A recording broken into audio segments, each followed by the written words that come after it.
the MMA fortune teller. The teller, the teller, the teller, the teller, the teller, the teller. The teller is back, and we got a big one on the line this weekend, guys. UFC 240, very top-heavy card. The main event and co-main event, very much looking forward to both of those fights. Max Blessed Holloway and Frankie Edgar will finally get in there, lock the cage behind them. I think I already know what's going to happen in that fight, and I'll get into that in here in a little bit. Co-main event, I feel like I know what's going to happen in that fight as well, but I'm looking forward to seeing it play out. Cyborg taking on I wouldn't say the UFC newcomer, but she has had one fight. Felicia Spencer looked very good in her UFC debut, and she's already stepping in there with Cyborg. I was going to say she's stepping in there for a title shot. It's kind of funny to think Cyborg doesn't have the belt, which is, it's kind of awkward. But, Cyborg, she is a title fight. You step in there with Cyborg, that's a title fight because if you're not up to par, she's going to rip your head off and she's going to change your life forever. So, as far as I'm concerned, this is a title fight for Felicia Spencer, and we're going to see if she's up to the task. And we're going to see how Cyborg rebounds after taking a loss, which she's only done twice in her career, and the first time was very early in her career, so almost irrelevant. So, we're really going to see now, after she's been at the top of the mountain, how she bounces back from a loss. So, other than that, we're going to be taking a look back at last weekend's card. Absolutely killed it. Went 4 for 5 on my bets, my third-party tracked bets that you guys can all look up, see when they're dated. Some people, it's too good to be true what I'm doing. Some people question it. I put the numbers out there. I have my proof, and, slowly they come around, and they're just shocked at what I do, but it is what I do. And, normally I don't like to bet so many fights on a card, but I saw the value and up to 5 fights on that card, and I had to jump on them. So, we'll take a look back now and we'll get into all those fights. My main play was Jennifer Maia, 5.5 unit play. That was my play that I gave out for free to all of you guys. It was posted on my Instagram. I ranted and raved about it last week on the channel. For those of you guys that took the advice, why not take that money? The odds were great too. I got her almost at even odds. I jumped on her a couple different times. I even threw some money on her at minus 135. When it comes to betting, those are solid odds. At least if you felt as confident in her as I did, and I did. That's why I capitalized on that. Roxanne Modafferi, I'm telling you, she's getting up there in age, and she's going to start taking a lot of L's. Mark my words on that. Other than that, let's move along through this card. I had to jump on that Klidson Abreu against Sam Alvey. You guys heard what I said in the breakdown last week. I had to jump on that play. The odds weren't that bad either. And I think that guy Abreu is a solid fighter. Solid jiu-jitsu game. His striking is tough. And Sam Alvey is an aging fighter that I was actually surprised. He tried to bring the fight even. One of the main reasons why I fade him is he's a very inactive fighter in the cage, but he tried to bring it and it still wasn't enough. So capitalized on that. Moving forward, my one loss out of all 5 of my plays was the Ben Rothwell versus Andrei Arlovski. Andrei Arlovski looked absolutely amazing in there. Very impressed with him. Was not expecting that. Ben Rothwell looked like an aging fighter that's been popped for steroids in the past. That's exactly what I saw in there. So, that was a little strange. Then, boom, had to jump on the Dan Hooker play against James Vick. Dan Hooker, I felt he would be the smoother striker in there, more composed. James Vick, I don't like the way he keeps his head just sitting on a totem pole waiting to be teed off on. And his chin was questionable, man, after what happened to him in that Justin Gaethje fight. And boom, capitalized on that. Walt Harris against Alexei Oleinik. Capitalized on that fight. I had to. I said it. Alexei Oleinik is an aging fighter. If he was able to get the fight to the ground, yes, he would have had a pretty solid advantage on the ground. I just didn't see it happening. And Alexei he's been looking slow in there. After what Alistair Overeem did to him in his previous fight, Walt Harris has been on fire, training at American Top Team. His striking's really coming around. I thought his footwork would be good enough to keep the distance, circle around, and engage and possibly get the finish. And that was one of my main calls. I told everyone on my Instagram, if they asked me what was my one fight that would be finished, I called it, the Walt Harris fight. He runs out there, finishes the fight within seconds. So absolutely amazing. For those of you guys that made money on my picks, the least you could do for me, how about this? Go, if you haven't already, hit that subscribe button to the channel. I'm creeping up on 200 now, and my goal is to be at 1,000 subscribers in the next couple months here. I think I deserve it. I think I'm the best in the business at breaking down these fights. For those of you guys that listen regularly, you guys know the deal. For those of you new listeners, I'm telling you, you're going to get the most fire MMA breakdowns here. And again, it's much more than just me speaking about it. Please look at my Instagram. I have it all in my bio. You can check my Capper Tech.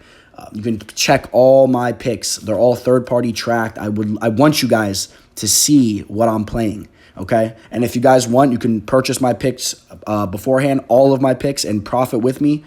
They're really not that pricey, and if you're putting the money out there, you're going to make that money very quickly, and you're going to make a lot more back. I'm telling you. I mean, the amount of units I'm putting up in the last year, it's ridiculous. So, and again, you could see everything that I've done previously. So look at my plays, man. It's all third-party stamped, tracked, dated. Check it out.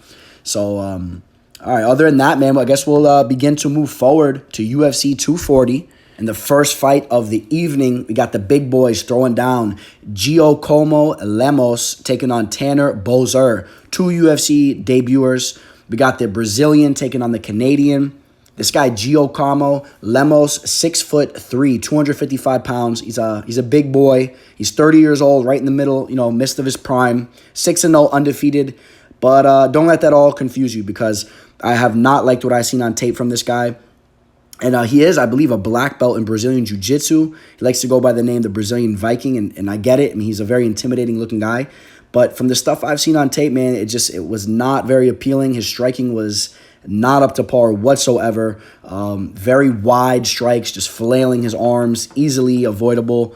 Like I said, just was not impressed. Then you got this guy, Tanner Boser, the Bulldozer, also a big dude.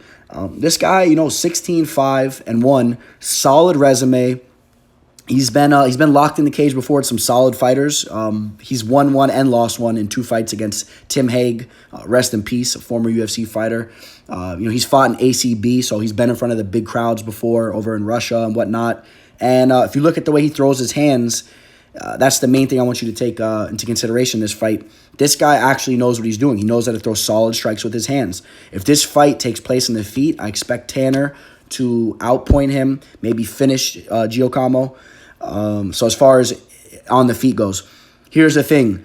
There was not a lot of footage on this guy, Giacomo, and from a little bit of what I've seen, he does have pretty decent grappling. Like I said, black belt in jiu-jitsu, so I'm sure he hasn't really even been able to put out everything that he's capable on the mat as far as the limited amount of video we've seen. So that's the dangerous aspect of this fight. So maybe Lemos is a lot better on the ground. But from what I've seen, I don't see that to be the case. Tanner at least knows what he's doing for the most part on the ground and has a decent grappling game from what I've seen. And I think he'll be able to keep this fight standing. And it might be a quick brawl where, these guys throw some power strikes, they brawl it out. And Tanner's strikes are a little bit more accurate, a little bit more composed. And Tanner might get the finish here. If not, really, just overall, I see Tanner pulling this fight off no matter where it goes. Like I said, just has to be careful with the ground game of Giacomo. But this will not be a fight that I'll be targeting. These guys are, I don't want to say they're too green. Giacomo's green, but Tanner has been in there before. He's been mixing it up for some years now. It's his UFC debut, and I don't necessarily like everything I've seen from both these guys, so I'll just stay away from this fight. But Tanner Boser should come through in this fight. The line's in the 200s or whatnot for Tanner, so no true value there. But Tanner Boser to win this fight. Up next, we got Erik Koch making his yearly appearance. This guy fights about once a year, if that.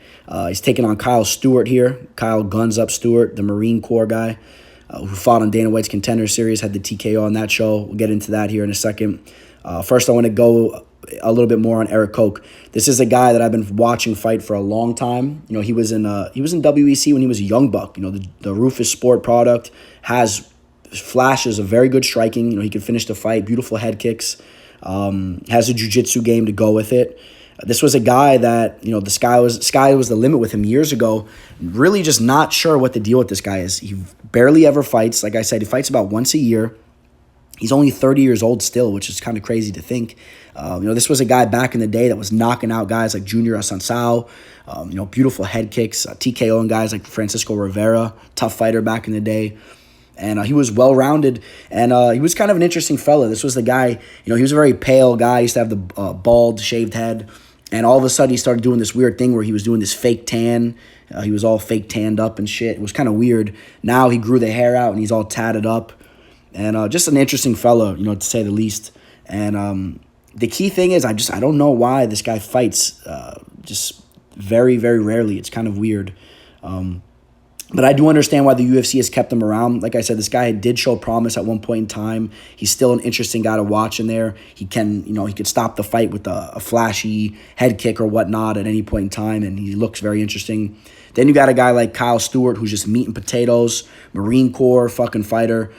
He had his big shot at Dana White's Contender Series. He had the TKO win against Jason Jackson, the Black Zillion product, or the ex-Black Zillion product. That gym fell apart. Jason Jackson was a guy that trained with the best of them over at the Black Zillions, and he was a tough veteran, the Black Zillions versus American Top Team series that season. So, he's shown he could beat guys like that. Other than that, he had 2 losses, one of them against Chance Reencounter, who's looked decent as of recently, his last fight. So, Chance looks like a tough little outing. So, I don't want to say no shame in that loss. If you want to be a real solid fighter, you got to beat guys like Chance Reencounter. But Kyle Stewart, he's a tough guy. He's a gritty guy. Has decent striking, decent grappling. Like I said, just a meat and potatoes type of fighter, all Marine, ginger guy. And I like what I've seen from him. I like his energy that he brings. His other loss that he had was against an undefeated opponent who's starting to make his way into the Asian scene. So, maybe that guy, I forget his last name, but James Nakashima or something like that. A guy that has shown some promise. Maybe he'll be a solid fighter. So, those were his 2 losses. Other than that, he's went in there and handled business. To me, this is a pretty hard fight to call, I'll tell you the truth.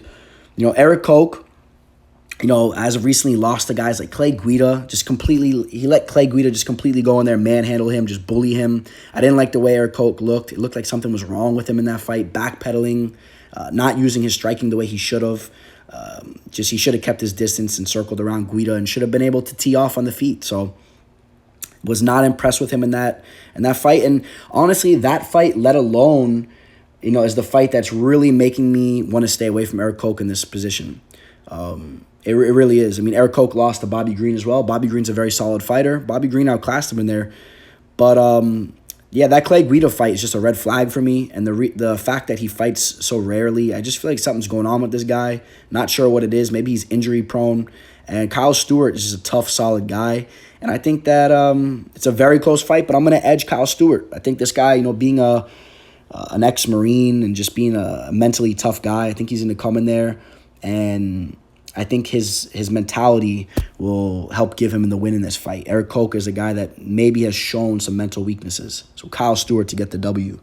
All right, we'll slide right into this women's fight. We got Jillian Robertson taking on Sarah Frota. Jillian Robertson, 6-3, American Top Team product. In my eyes, she's more of a submission specialist, very, very good jiu-jitsu. She subbed girls like Molly McCann, Emily Whitmire, Hannah Cipher. So, Emily Whitmire was a decent jiu-jitsu practitioner in herself, so that was a nice sub on her record. Molly McCann, you guys know the deal with her. A lot of people were making fun of her as, she made her UFC debut because she was very short and whatnot, and, there was some hype behind her, and Jillian Robertson just shut that shit down, got the beautiful sub. But, since then, Molly McCann has really came back and is shown to be a solid fighter. She has heavy hands, good footwork, and you don't see a lot of girls box the way that she does. So, obviously, it was a different aspect of the game, but Jillian Robertson did exploit her ground game. And like I said, Jillian Robertson is a submission specialist. And then you got her opponent, Sarah Frota, 9-1. Her one loss was against the Brazilian gangster, Levino Souza, who we just saw fight last weekend. I believe it, last weekend, and didn't look to be that good in her last fight. I don't know what was up with her in there. She was very hesitant and kind of got bullied in that fight. So, she did show some signs of having some skills, but overall, not that impressed with her. So, that's a little bit of a red flag. But other than that, all 9 wins. She went in there, handled business. Her fight on the Dana White's Contender Series, got the KO win, looked good in that fight. I think this is an interesting matchup. Jillian Robertson, she got subbed by that female fighter Silva, who's 5-0, the shoot box product. So this is a good step for her to get back in the right direction by going in there, facing another Brazilian product, and maybe pull off the submission off her, get back on track. And I'm going to take Jillian Robertson to win this fight. I think her grappling will be a little bit better. Jillian Robertson, training at American Top Team. She's young. Her striking is going to get better, in and out of these fights. So this is a very hard fight to call, though. Sarah Frodas look good, too. I'm just going to edge Jillian Robertson. I really feel like this girl has potential, so I'm hoping it will all come together for her. So we'll keep it moving. This is a barn burner right here, man. Deiveson Figueroa taking on Alexandre Pantoja.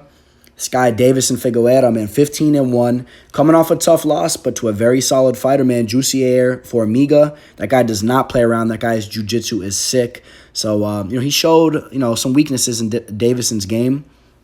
But don't get it twisted, man.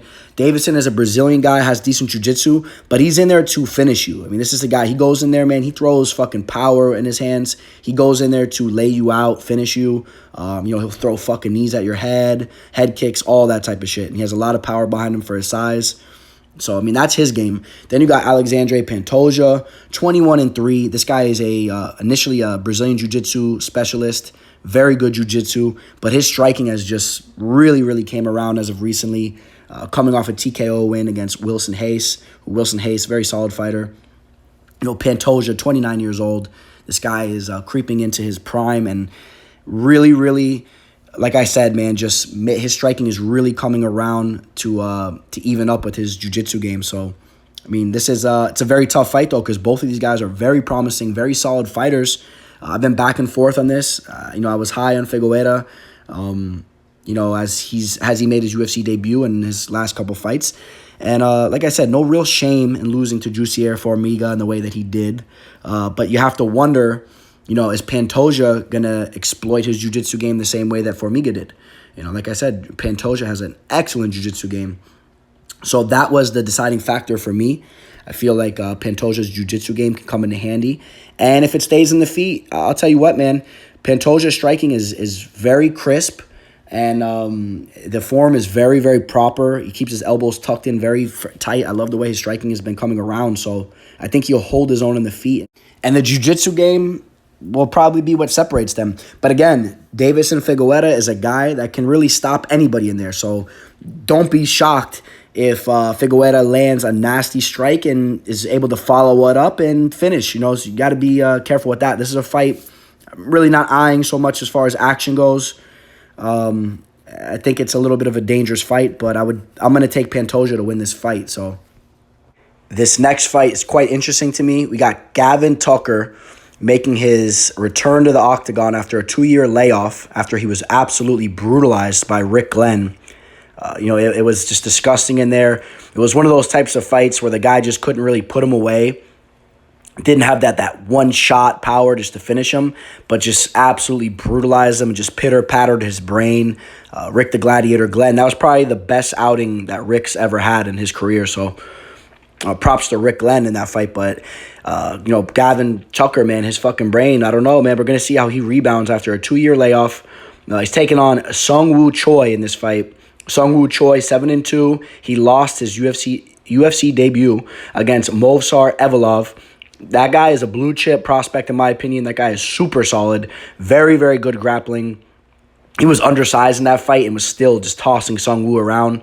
And it wasn't just a fluke because it was Sung Woo. In all the fights I watched from that guy, Movsar, that guy just tossed everyone around. So, no real shame in that loss. Sung Woo Choi's other loss, he did redeem with a KO after, losing the first fight. He came back, got the knockout victory. So this guy is a resilient fighter, good striker. He's tough too. He's a tough fighter. In that fight I was referring to earlier, he was trying to get back up to his feet, and he did at times, but that guy was just a little bit too much for him. This fight, I think it's going to be a little bit different. Gavin Tucker is more likely, he specializes in striking. He's looked very good with his striking in the past, especially in that one fight. Who did he take on that one guy?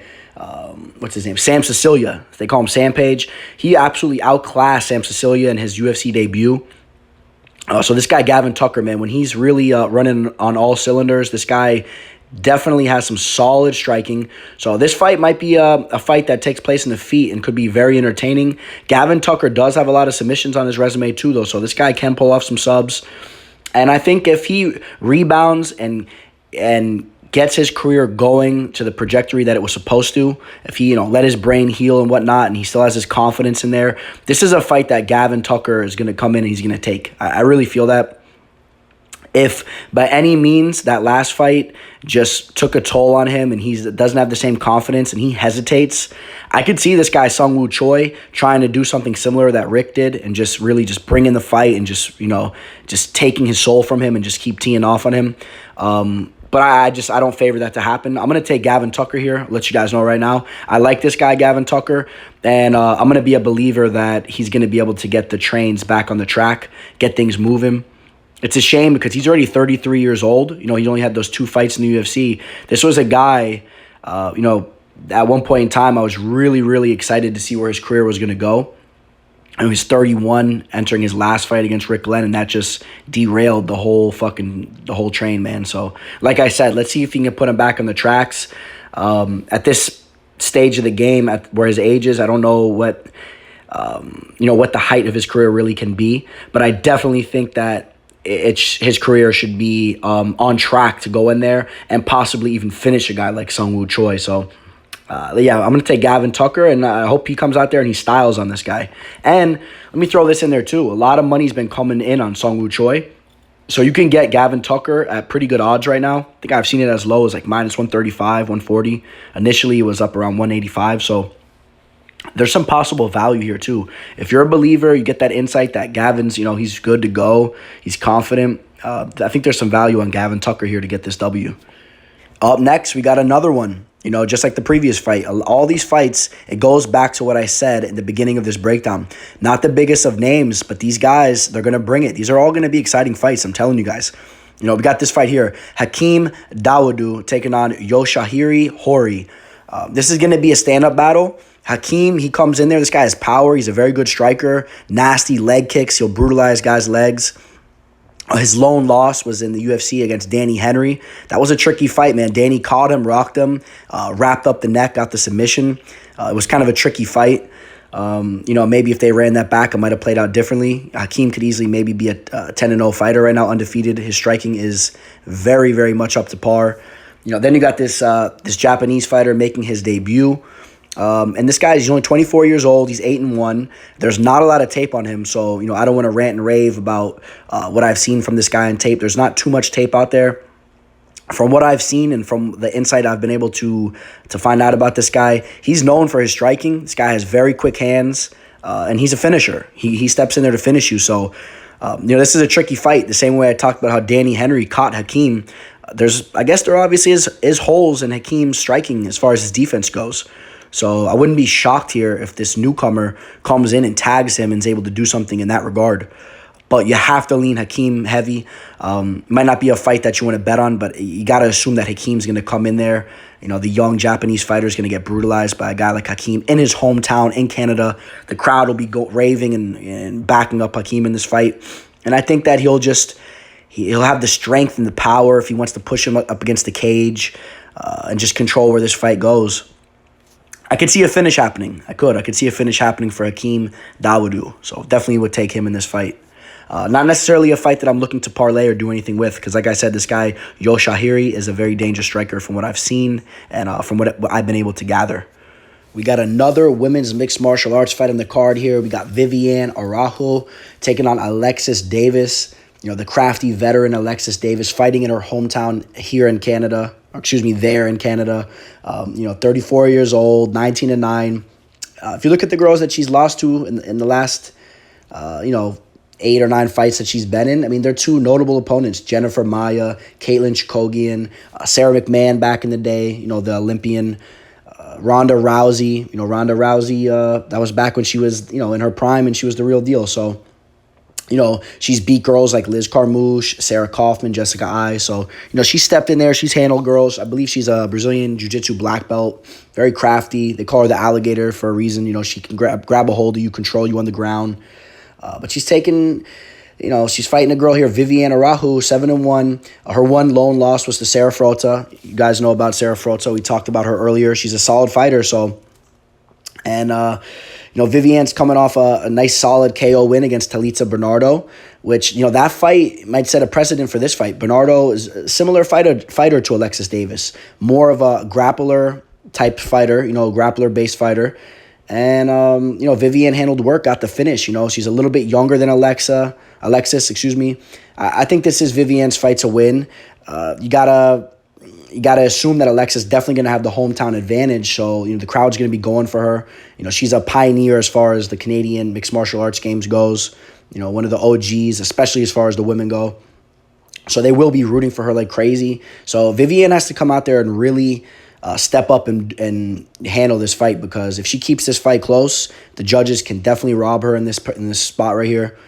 But nevertheless, I still got to lean Vivianne just because I feel like she's the better fighter. I can't sit here and pick Alexis Davis at this point. She's looked old in there. I believe she's had some kids now. She's looking like an older mom in there, and I know she has the home crowd advantage and stuff going for her, but I really can't just sit here and pick her to win this fight. So I'm going to take Vivianne Araújo to win this fight.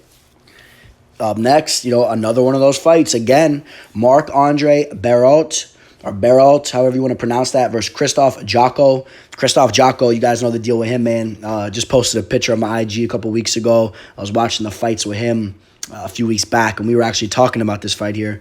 So, he's coming off a solid win against Alan Amadovsky, who was a dangerous striker.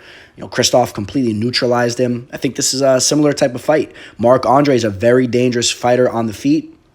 Finishes a lot of his fights, has power. But I think this is a position where Krzysztof can come in and use his grappling once again. He's been putting work in American Top Team. I know I say that a lot, man. It looks like there's a lot of these Top Team fighters that have been fighting as of recently. But this is a spot where Krzysztof is going to go in. I think he'll neutralize Marc-Andre. At least if he's going to win this fight. I don't really want to see Krzysztof stand on the feet and mix it up with Marc-Andre too much, because, like I said, he's a dangerous fighter. Marc-Andre, he's all yadded up. This guy, you saw him in his UFC debut. He wasn't able to pull off the victory, but he was really chasing Andrew Sanchez around, trying to get that knockout.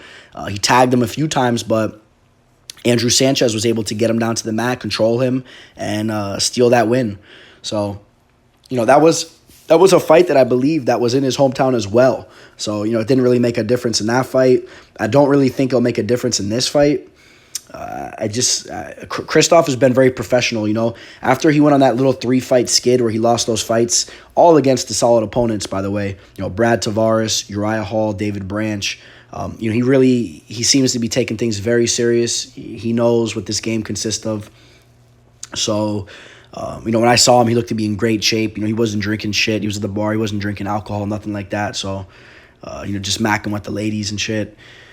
So, this is his spot to come in here and handle business. I really feel that it is. And, if Marc-Andre Barriault, if he's going to come in here and get this win, I don't necessarily expect him to outclass Krzysztof on the feet. I think it's going to be more of one shot's going to kind of change the fight. If he's able to fucking connect on Krzysztof's face, rock him, where Krzysztof's not going to be able to come back as the same guy in there, or just if he gets the finish, that's how I see Marc-Andre pulling this fight off.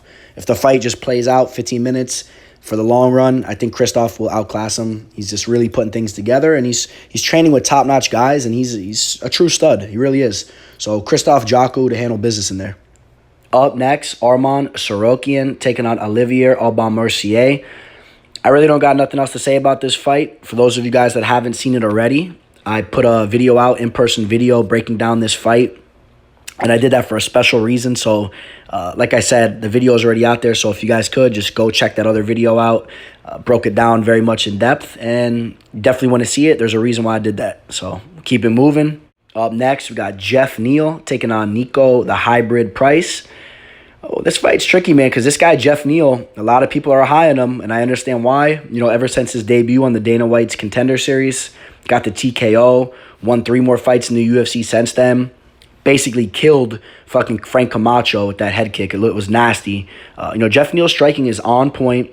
Beat Belal Muhammad in a 3-round decision fight, it's a solid win. Belal Muhammad is the real deal. And, one of his losses was against Kevin Holland back in the day.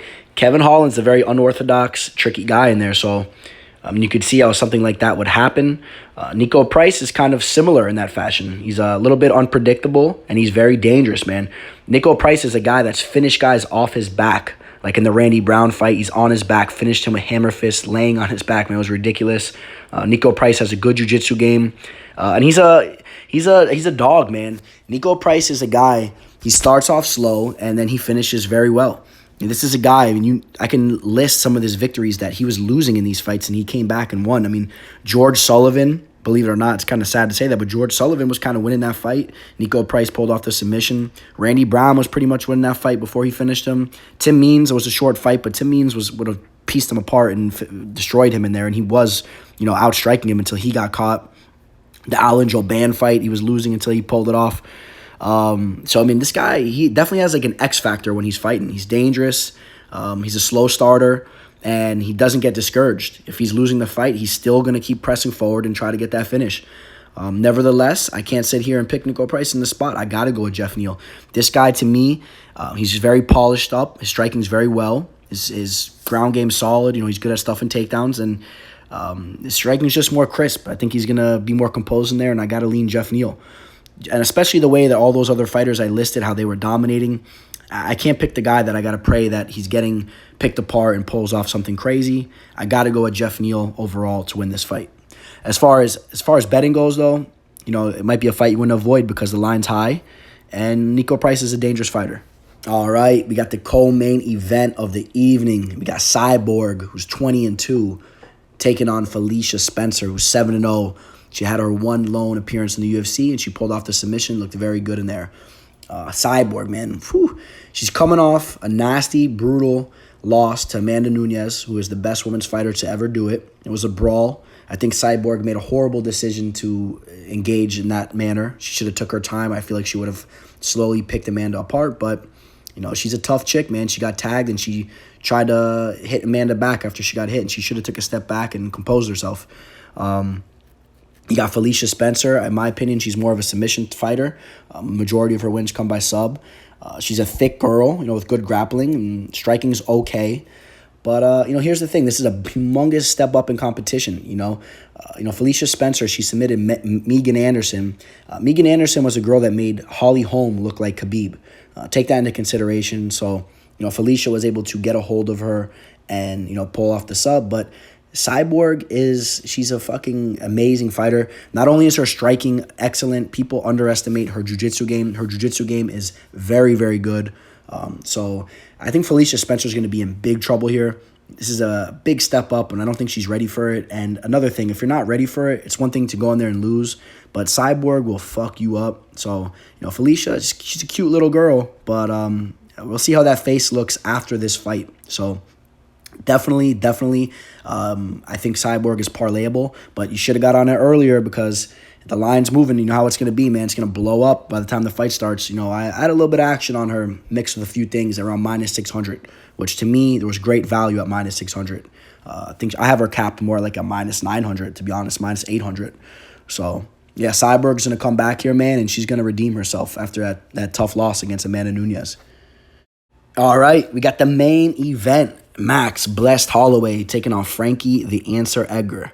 This is a fight that they've been trying to put together for a long time, and they were able to set it up where they gave Frankie another shot at it because I'm not sure if it realistically should be happening. I guess it should. We wanted to see it, but, Frankie, he lost to Ortega.